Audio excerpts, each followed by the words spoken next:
আমার ইমটাটা কোথায় রে? কোথায় আমার ইমটা? এখানে। আমার সোনা বাচ্চা তো এখানে।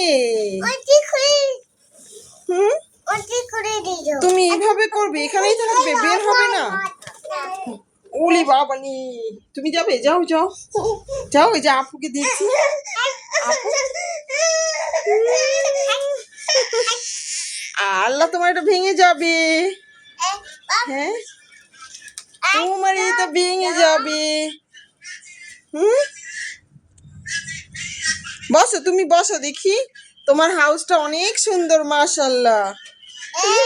ও বাবা, তোমার হাউজে কিচ্ছু করা যাবে না। এতগুলো বেলুন, এতগুলো বেলুন। তোমার বেলুন? হ্যাঁ, আমাকে দিবা না কেন? আমাকে একটা দাও, একটা দাও। ও বাবা, আমাকে ভয় দিচ্ছ তুমি? তাহলে এমন করে কথা বলছো যে? প্লিজ প্লিজ একটা বেলুন দাও প্লিজ।